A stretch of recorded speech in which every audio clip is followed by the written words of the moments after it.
Hello दोस्तों, स्वागत है आप सभी का एक बार फिर से एक और नई वीडियो में। यहाँ पर आज हम आप लोगों के लिए लेकर आए हैं exam important with syllabus video. ये सभी वीडियोस जो आप लोगों की चलेंगी यहाँ पर एलएलबी के स्टूडेंट्स के लिए चलेंगी।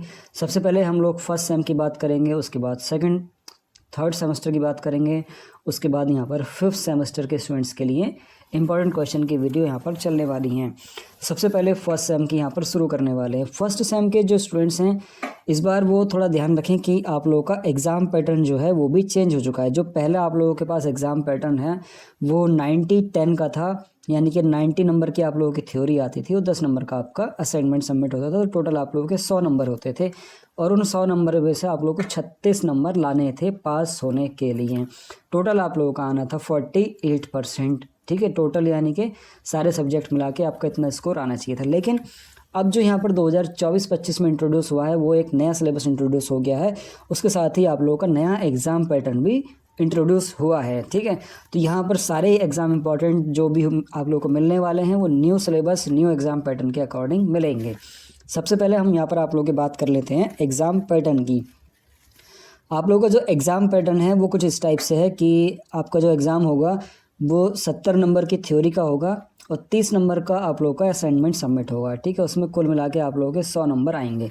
अब 30 नंबर का जो असाइनमेंट होगा ना वो कुछ कॉलेज वाले तो आप लोगों को मतलब एक असाइनमेंट दे देंगे बनाने के लिए 20, 25, 50 पेज का, वैसे करवा लेंगे। कुछ कॉलेज वाले क्या करेंगे, मिड टर्म वगैरह करवाएंगे। तो जो भी होगा आप लोगों के कॉलेज के ऊपर डिपेंड करता है कि वो 30 नंबर आप लोगों को कैसे दिए जाएंगे। ठीक है, यहाँ पर हम बात करेंगे 70 नंबर के क्वेश्चन पेपर की। इस इस क्वेश्चन पेपर में आप लोग कैसे अच्छे नंबर लेकर आएँ, कैसे ये 70 नंबर में से आप लोग 60 नंबर लेकर आएँ, उस पर हम यहाँ पर आप लोगों को एग्ज़ाम इम्पॉर्टेंट देते हैं।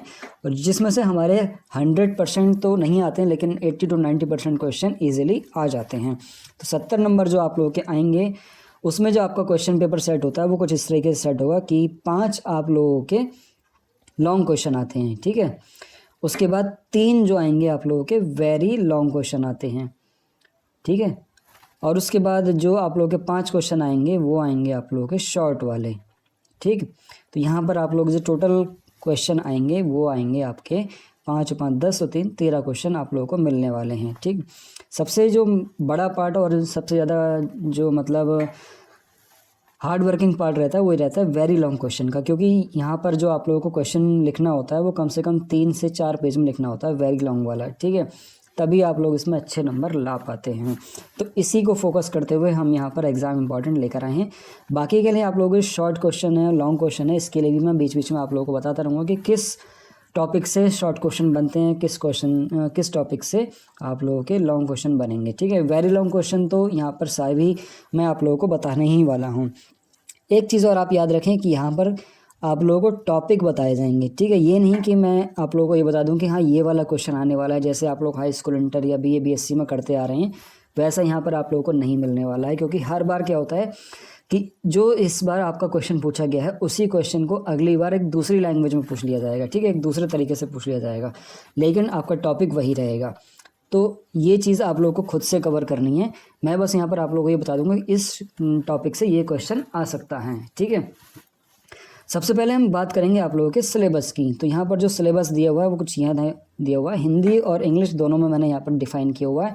ईजिली आप लोगों को पढ़ने में आसानी होगी। स्क्रीनशॉट लेके ना बैठें, पहले इसको समझ लें, उसके बाद आप लोग स्क्रीनशॉट लेना। ठीक है, यहाँ पर सबसे पहली जो यूनिट है वो है आप लोगों की भारतीय संविधान की विशेषताएं। इसमें आप लोगों की संघीय संरचना यानी कि जो कॉन्स्टिट्यूशन है उसका संघीय संरचना है या फिर एकात्मक है, ये आप लोगों को बताना होता है।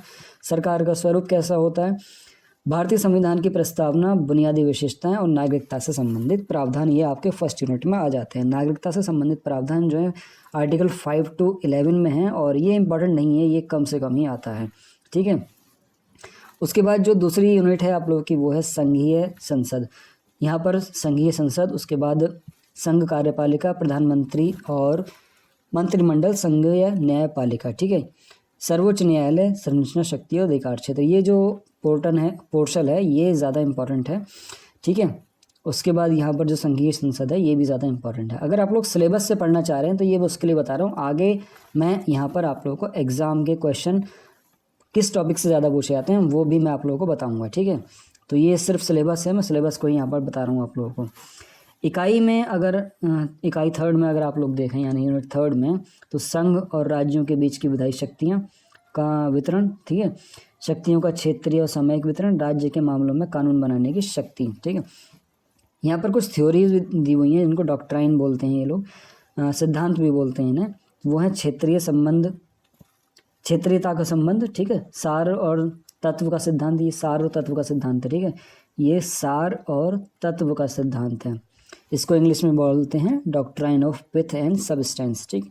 उसके बाद डॉक्ट्राइन ऑफ कलरेबल लेजिस्लेशन, ये रंगीन विधान नहीं है, रंगीन विधान नहीं है। डॉक्ट्राइन ऑफ कलरेबल लेजिस्लेशन मतलब होता है छद्म विधायन, ठीक है। ये आप लोगों के जो भी गेस्ट पेपर आप पढ़ रहे हैं या जो भी नोट्स वगैरह पढ़ रहे हैं, छद्म विधायन के नाम से होगा और सारो तत्व के नाम से होगा एक संबंध, ठीक है। उसके बाद जो अगली यूनिट है वो यहाँ पर फोर्थ यूनिट है, इसमें आप लोगों के इमरजेंसी प्रोविजंस दिए हुए हैं। उसके बाद फिफ्थ यूनिट में आप लोग चुनाव आयोग, वित्त आयोग, ठीक है, CAG और महान्यायवादी लोक सेवा आयोग, ये सब चीज़ें यहाँ पर दी हुई हैं। चुनाव आयोग, वित्त आयोग और CAG वगैरह और ये भारत के महान्यायवादी ये ज़्यादा पूछे जाते हैं, ठीक है। इंग्लिश वाले यहाँ से अपना देख सकते हैं, election commission, finance commission, controller, auditor general, attorney general of India, ठीक है। इमरजेंसी प्रोविज़न में आर्टिकल आप लोगों को पता ही होंगे 352, 354 और मैं गलत नहीं हूँ तो शायद 360 है, यहाँ पर 356 है, ठीक है। 352, 356 और 360 ये आप लोगों के पूछे जाते हैं। कभी कभी ये तीनों एक साथ भी पूछ लिए जाते हैं, कभी कभी एक एक करके भी दे दिया जाता है कि 352 के बारे में बताइए, 360 के बारे में बताइए, 356 के बारे में आप बताइए। यहाँ पर हम मेन बात करते हैं वो एग्ज़ाम इम्पॉर्टेंट की। तो जो एग्ज़ाम इम्पॉर्टेंट में यहाँ पर मैंने जैसा आपको बताया कि मैं टॉपिक बताऊँगा, उस टॉपिक से क्या क्वेश्चन बन सकता है उसके बारे में मैं आपको बताऊँगा, ठीक है। यहाँ पर इस टॉपिक से जो भी टॉपिक मैंने आप लोगों को दिए हैं, इन टॉपिक से ज़्यादा क्वेश्चन पूछे जाते हैं कॉन्स्टिट्यूशन वाले पेपर में, ठीक। टोटल यहाँ पर 3 स्लाइड हैं, ज़्यादा नहीं है। सबसे पहले जो आप लोगों का टॉपिक है वो राष्ट्रपति की शक्ति है, यानी प्रेसिडेंट पावर। प्रेसिडेंट पावर 2 तरीके से पूछ ली जाती हैं, या फिर क्षमादान की शक्ति पूछ ली जाती है, या फिर सीधे सीधे ये लिख लिया जाता है कि राष्ट्रपति की शक्तियों का विवरण बताइए, ठीक है। वीटो पावर वगैरह भी कभी कभी पूछ ली जाती हैं, तो उसका भी थोड़ा आप ध्यान रखना। प्रस्तावना सभी को पता है, प्रस्तावना लिखनी भी होती है, जैसे प्रस्तावना कॉन्स्टिट्यूशन में दी हुई है वैसी वैसी प्रस्तावना पूछ भी ली जाती है, तो उसको आप याद रखना, ठीक है। अगला जो क्वेश्चन बनता है यहाँ पर शॉर्ट नोट बन जाता है, यहाँ पर अनुच्छेद 75 और अनुच्छेद 301 से। अनुच्छेद 75 सभी को पता है प्रधानमंत्री है, और अनुच्छेद 301 यानी कि व्यापार, वाणिज्य एवं समागम की स्वतंत्रता। आपातकालीन प्रावधान जैसे मैंने आप लोगों को बताया कि 352, 356 और 360 यहाँ पर पूछा जाता है। तीनों कभी एक साथ भी पूछ लिए जाते हैं और तीनों अलग अलग भी पूछ लिए जा सकते हैं। तो अभी के लिए मैं आप लोगों को बताऊं तो 352 और 360 आप लोग करके चलना, ये ज़्यादा इंपॉर्टेंट है इस बार के लिए। अगला जो क्वेश्चन है यहाँ पर आप देख सकते हैं डॉक्ट्राइन्स का है, और डॉक्ट्राइन में यहाँ पर आप देख सकते हैं कि ये सार और तत्व का सिद्धांत, क्षेत्रीय साठगांठ का सिद्धांत, छद्मता का सिद्धांत और पृथक्करण का सिद्धांत, इन चारों में से हर बार 2 पूछे ही जा रहे हैं, ठीक है। तो ये आप लोगों को ज़रूर याद कर लेना है, इनको बिल्कुल नहीं छोड़ना है।